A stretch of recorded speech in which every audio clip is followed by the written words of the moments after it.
All right, today I have one of my favorite clients, and I love all my clients, but Heather holds a special place in my heart because she's just such a ball of fun. Like I told you guys, I have so much fun coaching you.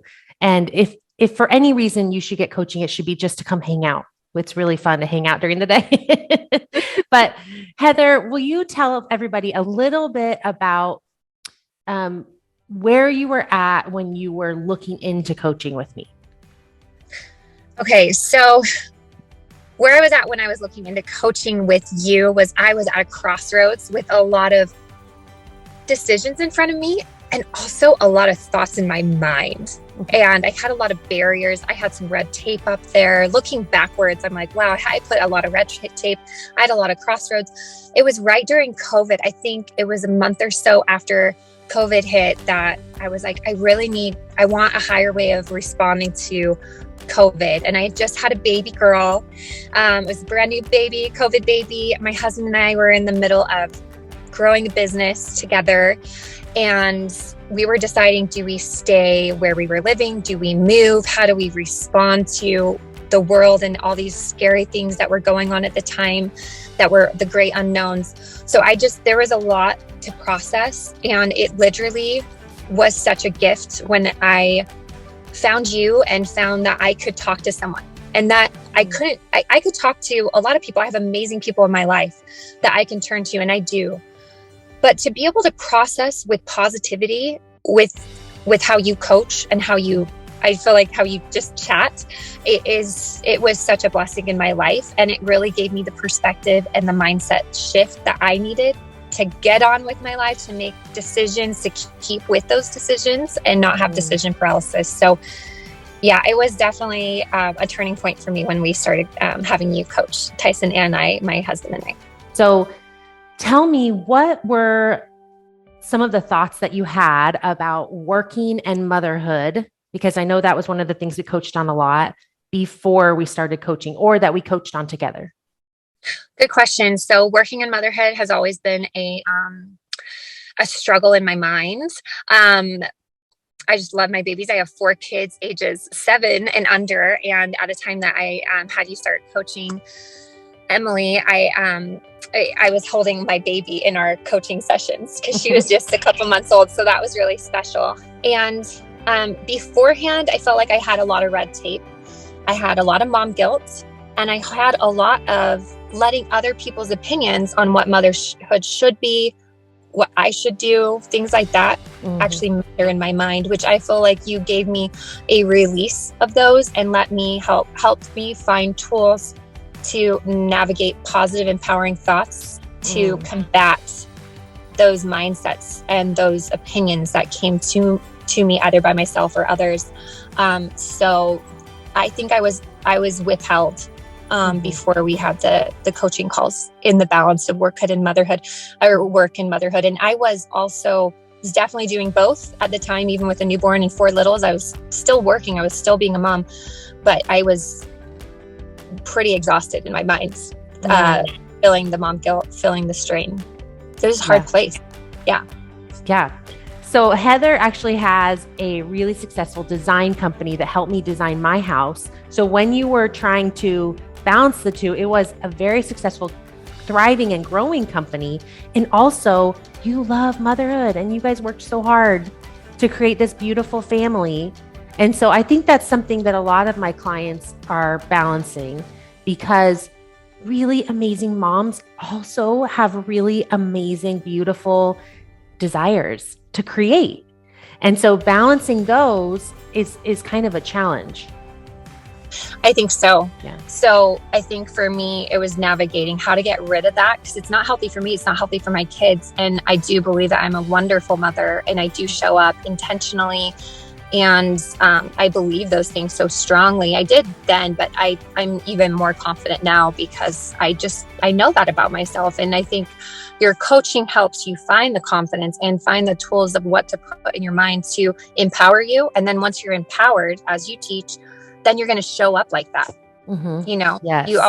You always talk about showing up. How are you going to show up?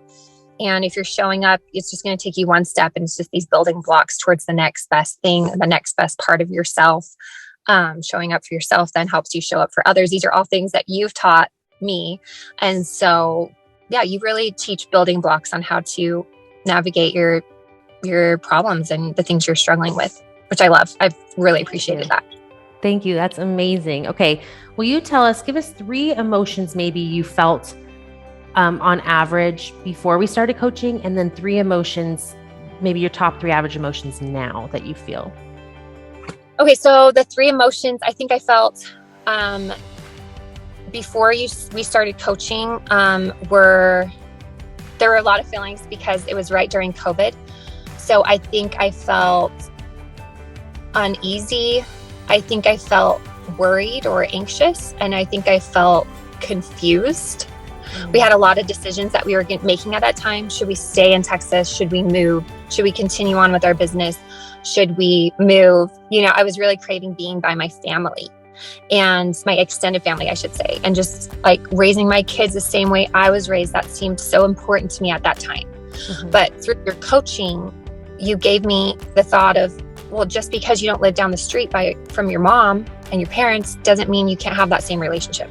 Doesn't mean you can't offer these things in this amazing way of how you were raised to your children, because I was really missing nature. And I was really missing, I love Texas, but it's flat, y'all. It's flat here. So I was like, where are them mountains? Let's get to the mountains. There's the ocean. I need this stuff in my life.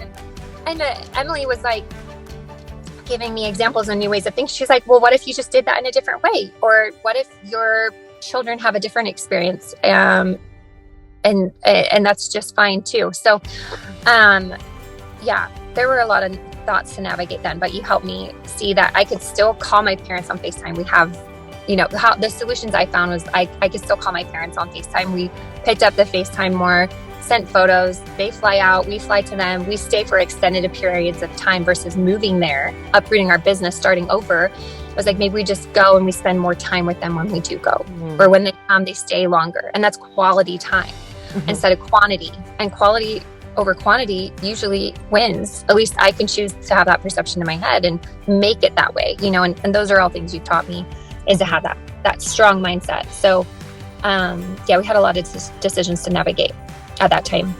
It seems like you realized that you could make the right decision. So then you were able to more easily make the decision because you weren't trying to figure out which one's right, which we never can know because we would have to go to the future.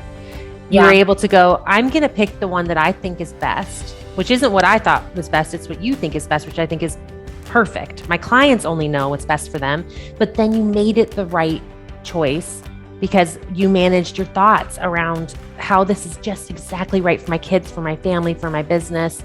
And you made it the right choice, which is just amazing that you're able to manage your thoughts around those hard decisions that you made. I love that. Yeah. That's amazing. And I love it. And you're reminding me, I'm like, yes, I love your thoughts. It's amazing. Yes. So making that your decision be the right decision, I think that gives a lot of confidence. And you did that for us for sure. I love that. What would you say to anybody who is hesitant to get coaching? Maybe they're nervous about me and them clicking. I know that's a thing because people talk about, trying to find the right therapist or the right counselor for a long time, or who are nervous to spend the money. What would you say to somebody who's considering coaching with me? Okay, so the clicking is not going to be a thing. You could get along with a poster, Emily. Here's how I would answer. If you want sunshine, you want to feel good about yourself, and you want to feel that way and take it home with you, then yeah, you should have Emily coach you. So you're going to write gold with this, girl. So thank you. That's why you're our coach. It's got to be you. So I love that about you. So I would say feel confident. It's going to click. And I would also say give it a full 1 or 2 sessions. Dive in. A lot of the things, it's not really about you clicking. It could be about you're thinking a lot in these coaching sessions. You're doing self-assessments, which are hard to do, especially at the beginning, getting used to that.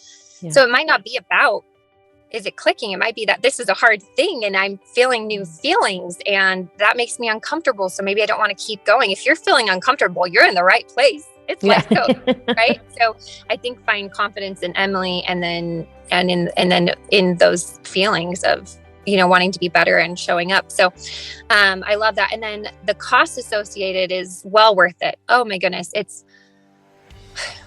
I think when you spend money on you and your mindset and your goals and building a life you want to live, I think that's a lot better than spending the money elsewhere. And that's how I viewed it. I'm just like, I'd rather spend money on that. And that's going to fuel me to be better, to have a more balanced life, with more joyful living, which I love, than things or material things. So yeah, the investment was very easy for us because we knew it could help us get past certain barriers in our mind, in our business. We did a lot of business coaching with Emily, and we've been able to have a very successful scaled business. And I've been able to get a lot of blocks, and that financially has come back. If we're talking finances, it's worth your finances for sure. Yeah. So, oh, I love that. Yeah. The way we do one thing is the way we do everything. So somebody the other day was like, I heard you're transitioning to business coaching. And I'm like, no, but if I help you, if we raise the water in the harbor, all the boats are going to rise, right? So if I'm coaching you on mom guilt, you're going to make more money in your business, or you're going to be able to show up more often with your clients, or, right, like be happier when you're with your kids and happier when you're doing your side gig or whatever you love to do on the side. So just everything rises no matter what we coach on. I love that. And I totally agree. And I think once again, speaking to the investment, if everything's rising around you, even in the categories that you're not signing up for coaching, then like, why wouldn't you want that in your life? You know, because I do agree. It's a domino effect of goodness with coaching and the way you coach and your personality. And, you're just so uplifting and cheerful, and you're just like, and I really love having a positive mindset, and you're so positive, but you're also real, and you listen and validate, and it's a wonderful thing. But if you do listen to a situation or an issue and try to help coach out of it, you come with solutions, and you leave as Emily's coaching comes with solutions, and then you leave with solutions. That's so awesome. You don't leave with like, oh, I felt so validated. Oh, I knew I feel those feelings. You can work through some feelings, but then you're going to go with tools to get on and move on and upwards with how you teach and how you coach. Thank you. That's a perfect way to end. Thank you, Heather, so much. Yeah. Thank you for all of your help and influence. And we're just so grateful. So thank you so much.